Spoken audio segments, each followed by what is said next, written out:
Muy buenas noches, Fernando. Fernando, lo que vamos a hablar hoy día, tenemos dos temas. Normalmente tenemos un tema, pero vamos a variar un poco. Vamos a hablar sobre el futuro de la gastronomía peruana. Muchas de las maneras que nosotros hemos visto, el crecimiento de la gastronomía ha sido exponencial. Por un lado tenemos la primera etapa de Gastón Acurio, de hacer la gastronomía más conocida dentro y fuera del Perú. Después hemos visto un detalle más, una segunda etapa con Virgilio Martínez, y la tercera etapa, esa es la que vamos a hablar el día de hoy.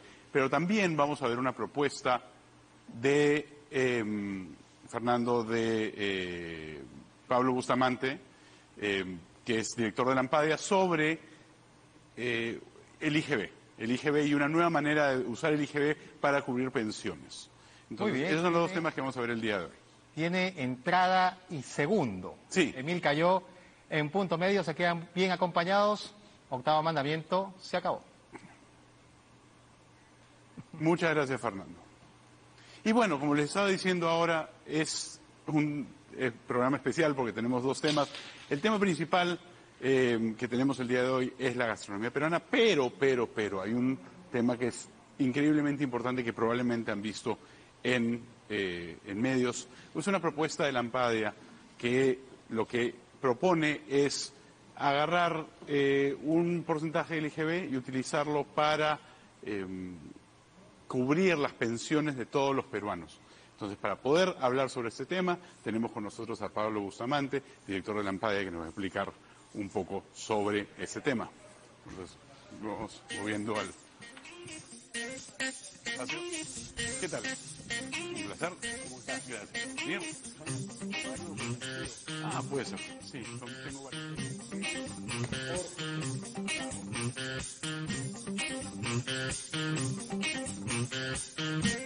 Seguimos. Y estamos acá con Pablo Bustamante, director de Lampadia.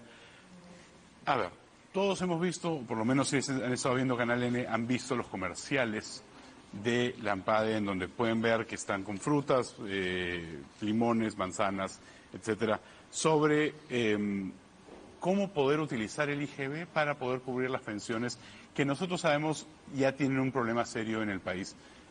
Para esto tenemos con nosotros a Pablo Bustamante, que es el director de Lampadia. Pablo, ¿puedes explicarnos un poco cuál es la propuesta que están haciendo, por qué le están haciendo en este momento? Pero primero, ¿cuál es la propuesta?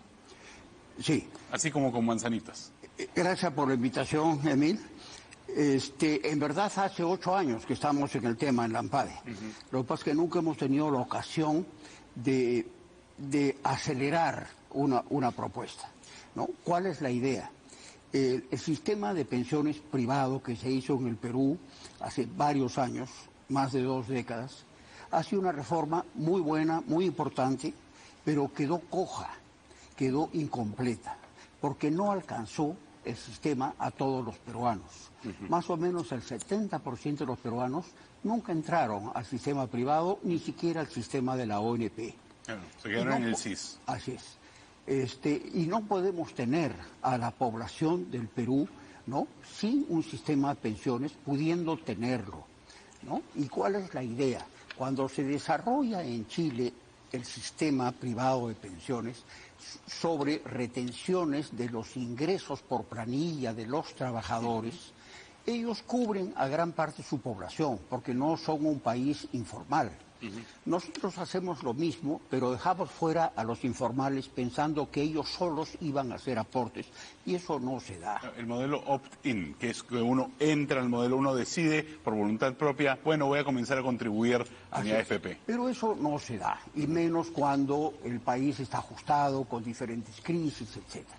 Entonces, que no tenemos nosotros muchas crisis acá, entonces no sabemos cómo será este asunto.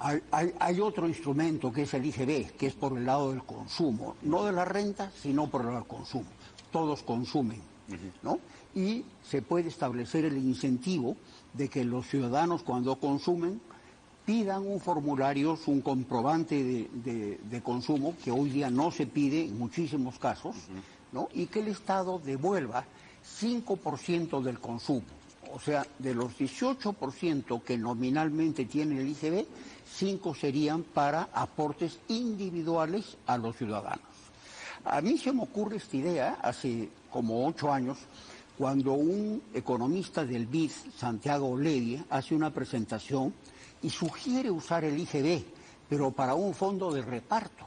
Y eso es un absurdo, porque la gente no va a pedir comprobantes para que su plata vaya a un pozo tipo OMP. Claro. No hay un incentivo individual para poder hacer las cosas. Y todos vivimos con incentivo. Y no puede ser que estemos cargando a los jóvenes de hoy, ¿no?, con el mantenimiento de sus padres, de los adultos mayores, ¿no? Hoy día tenemos la posibilidad de hacer una reforma con el IGB. Nosotros hicimos unos cálculos para sustentarlo. En verdad se puede conseguir un factor de reemplazo bastante bueno. Ahora estamos haciendo cálculos mucho más detallados que vamos a presentar en los próximos días, ¿no?, para sustentar esto desde el punto de vista de los aportes, cómo se generan las pensiones, desde el punto de vista fiscal, cuánto le cuesta al Estado, cuánto le costaría, ¿no? La idea es que al pedir todos los ciudadanos los comprobantes, la recaudación del IGB aumente y esto pueda autofinanciarse total o parcialmente. A ver, vamos por partes, porque creo que hay una parte que es la parte del usuario final, que sería en este caso el ciudadano, del usuario intermedio, que es el informal, que estos, lo que ustedes están planteando, buscarían que se vuelvan formales, que al pedir comprobantes, estas empresas digan, bueno, entonces tengo que emitir comprobantes, porque me los están pidiendo y no van a comprar si es que estos 5% no van a la cuenta principal, entonces tengo que volverme formal. Entonces está solucionando el problema de la formalización y el problema de la formalización del empleo. Claro, del empleo. Y aprovecho de aclarar dos cosas. Se habla que el 80% de la economía peruana es informal. No, la economía peruana es informal solo en menos de 20%. Digamos 20%. ¿Y por qué está este análisis incorrecto? Porque lo que es informal es el empleo. Casi el 80% del empleo es informal. Pero solo el 20% de la economía es informal, ¿no? Que son empresas informales, que son menos en su impacto en la generación de Producto Bruto, ¿no? Claro. Entonces, si yo soy una persona que, digamos, implementa ese sistema, entonces yo voy a comprarme un café y después de tomarme ese café o a la hora de pagar el café, yo le digo a la persona, quiero que mi IGB vaya a mi... Registre mi DNI y automáticamente la SUNAT tiene que hacer la separación y el abono a la cuenta individual. Eso funciona hasta cierto punto ahora cuando uno quiere sacar boletas con DNI, ¿no es cierto? No, esas boletas te sirven para tener una disminución del impuesto. Claro. No te sirve para una... No, pero me refiero, el mecanismo de hacer la separación ya existe. Sí, por supuesto. Toda la instrumentación, digamos, informática ya está establecida. Claro. Entonces, la complicación viene, creería yo, en convencer al Estado de ceder un 5% de su ingreso, generar las ventas para sustentar o aguantar este proyecto. Así es, y lamentablemente muchas veces los funcionarios públicos, los políticos, funcionan con cifras nominales, ¿no? Con ideas teóricas y no con la realidad, ¿no? Entonces, de lo que se trata es de generar un incentivo que permita que el empleo pase a ser registrado en todos sus consumos y que desde los 18 años cualquier ciudadano pueda abrir su cuenta previsional, ¿no? ¿En la ONP? No, la ONP debería convertirse en una AFP pública, ¿no? O privada eventualmente, no lo sé. Pero el sistema tiene que ser tipo AFPs, con empresas especializadas para manejar pensiones, que es lo que se hace en todo el mundo. Los grandes fondos de pensiones son empresas muy especializadas que operan en los países del norte, ¿no? Y manejan muy bien sus sistemas pensionales. Siempre hemos escuchado de crisis bancarias, como la sigue habiendo hoy día, ¿no? Acaba de caerse un banco muy importante en Estados Unidos, pero nunca hemos escuchado de crisis pensionarias, de fondos privados de pensiones bien manejados. Entonces, lo que estamos tratando de hacer, la propuesta que ustedes están tratando de hacer es estabilizar un poco el sistema pensionario peruano. Exactamente. ¿Cómo funcionaría esto con el sistema de AFPs actualmente? Porque yo me imagino que si esto existe, las empresas que actualmente contribuyen a las AFPs del ciudadano común que tiene AFP, va a decir, bueno, pero ya está contribuyendo con el IGB y yo no tengo por qué contribuir. No, las empresas no van a contribuir. El que va a contribuir es el Estado devolviendo parte del ingreso por IGB de los ciudadanos. Pero ¿no? entonces ya no habría ese incentivo de la empresa de contribuir, como funciona ahora, que una empresa paga a la AFP de su trabajador. Ya no estaría conectado de esa manera. Paga lo que retiene, Claro. ¿no? El sistema puede ser en paralelo, ¿no? Y tú generas una devolución, ¿no? Adicional, ¿no? A los aportes que ya se hacen a las AFPs, ¿no? Ahora, siento que se puede multiplicar hasta por 3 la cantidad de aportantes, ¿no? Es evidente que pueden haber más empresas, más AFPs, más empresas especializadas, que no debieran ser los bancos, en mi opinión, ¿no? En cuentas individuales. ¿Quién podría ser, entonces? Tipo de AFPs con mayor competencia, más número de AFPs, con una torta muchísimo más grande que administrar. El sistema ha funcionado en verdad muy bien. La rentabilidad que se ha generado es superior del orden de 7% anual promedio, ¿no? Y esto se beneficia al ciudadano porque se basa en el interés compuesto. Si tú haces un aporte a los 18 años de 10 soles, ¿no? y lo manejas por 40 años, ¿no? Esos 10 soles se convierten en 280 por la rentabilidad. Correcto. ¿Cuál sería la dificultad principal? Porque me imagino que ese proyecto ustedes lo están viendo desde hace muchos años. ¿Qué dice el MEF? Hemos conversado algo con la gente del MEF. Siempre hay resistencia a estas cosas. ¿Por qué? Bueno, parece muy bueno. Sí, claro. Mucho más fácil es no hacer nada, ¿no? Es lamentable. Yo creo que ellos, cuando presten un poco más de interés y cuando podamos alcanzarles un mejor análisis de cifras en sus distintos espacios, creo que van a poder ver que tiene grandes beneficios. Y usted Esto es decisión política. Claro. Esto es decisión política. Sí, normalmente cuando hablamos de temas, de cualquier tema, infraestructura, colegio, salud, el dolor principal que sale es la voluntad política. Sin embargo, existiendo la voluntad política, ¿cuál sería el plan de implementación? ¿Cómo lo implementarían ustedes, teniendo ya la firma del ministro y la rúbrica en el peruano? Una cosa previa es que nosotros estamos haciendo una campaña para que el ciudadano entienda el tema y empiece a pedirlo. Muchas veces en el Perú, por décadas en verdad, cuando se quiere hacer algo, se conversa con las autoridades a puerta cerrada. Y yo creo que lo que hay que hacer para que las cosas se hagan bien como políticas públicas sostenibles deben basarse en dar información al ciudadano, que es lo que estamos tratando de hacer. Sí, con manzanitas y con limones y con otras. ¿No? De tal manera que se produce una especie de sándwich entre una propuesta y los ciudadanos que empiezan a respaldarla y las autoridades se ven pues obligadas a analizarlo. ¿Ustedes han visto una reacción de la ciudadanía después de la campaña que están haciendo? Estamos en ese proceso, estamos recibiendo muchísimos comentarios.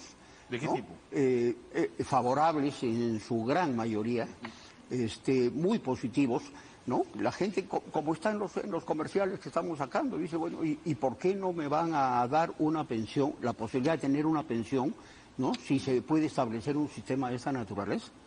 Si no se pudiera, santo y bueno. Pero si se pueden hacer cosas positivas para el peruano común, pues tenemos que ver cómo empujarlas. ¿Cómo logran? Estoy viendo la propuesta y ustedes mencionan de comenzar a los 18 años. Así es. Una persona de 18 años no necesariamente piensa mucho en su jubilación y en la pensión que va a recibir. No, pero esta es una devolución por algo que ya gastaste, claro, ¿no? Y que te va a rendir. Alguien que hace un aporte a los 18 años, a los 60 o a los 65 o dentro de algún tiempo a los 70 años, como será la jubilación, porque con la edad y la esperanza de vida eso va a ir aumentando. Tú puedes hacer aportes que duren 40 años, 45 años y tu plata se multiplica sustancialmente, ¿no? Entonces es un beneficio inmenso para el ciudadano. Considerando lo que hemos visto en los últimos años, tanto en el Perú como en otras partes del mundo, donde gobiernos inestables tienden a utilizar los fondos de pensión para sus necesidades inmediatas, ¿cómo pueden asegurar, cómo hay maneras de hacer que ese sistema sea protegido de un mal uso? Porque obviamente, considerando la cantidad de dinero que uno podría recaudar de esta manera, la bolsa es bien grande y bien atractiva. Claro, no hemos visto esto en otras partes del mundo, sino en otras partes de esta región latinoamericana, donde tenemos tantos políticos populistas e irresponsables, ¿no? La mejor forma de proteger estas cosas es que efectivamente los ciudadanos, los beneficiarios, sientan los beneficios, conozcan lo que tienen y defiendan lo que tienen. Si hay un sistema de pensiones universal que llega casi a todos los ciudadanos y los ciudadanos están bien informados al respecto, pues nadie va a poder tocarlo. Claro, pero el proceso de sentir justamente eso es bien largo, porque uno se beneficia al final, y si una persona de 40 comienza a contribuir desde ahora, lo va a sentir de aquí a unos años, pero una persona que comienza a contribuir a los 55 o 60 y no va a recibir un beneficio muy grande. Entonces, sí, pero sentirlo va a ser difícil. Si la publicidad del sistema va a dejar de ser tanto el edificio grande que tengo, o la marca que tengo, o el socio que tengo en otras partes, y ser un sistema de comunicación de beneficios, ¿no? Eso cambia la ecuación, ¿no? Lo que tenemos que hacer es explicarle los beneficios a la población. Los peruanos son gente que sabe manejar sus cosas, ¿no? Los peruanos, por ejemplo, han desarrollado una escalera de la calidad en la educación privada. Cuando una familia joven pone a su hijo en un colegio privado que no es de mejor calidad, lo hace porque no tiene más recursos. Cuando crecen sus ingresos, lo pasa a un colegio de mejor calidad. Y cuando siguen creciendo, lo va llevando a colegios de mayor calidad para acercarlo a una posibilidad de entrar a una universidad. Nuestros peruanos son fantásticos.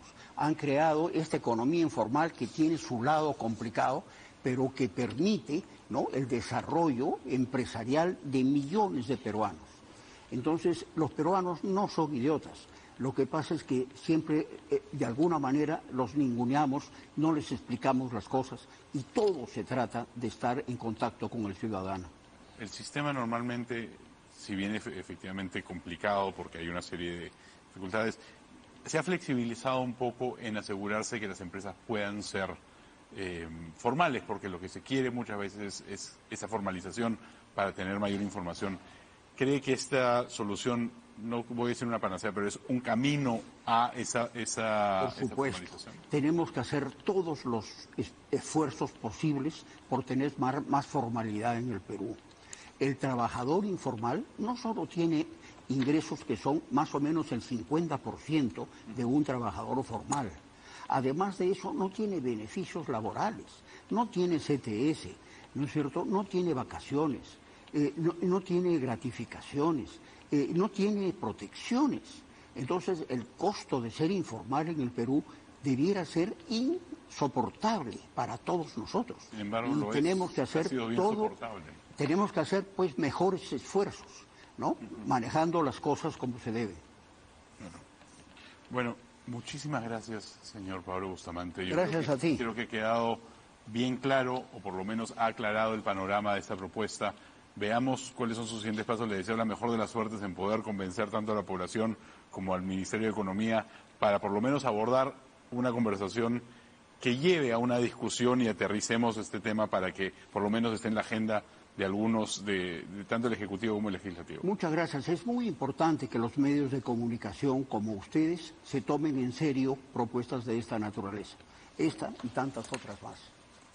Perfecto. Muchísimas gracias. Gracias a ti. Vamos a ir a una pausa, entiendo.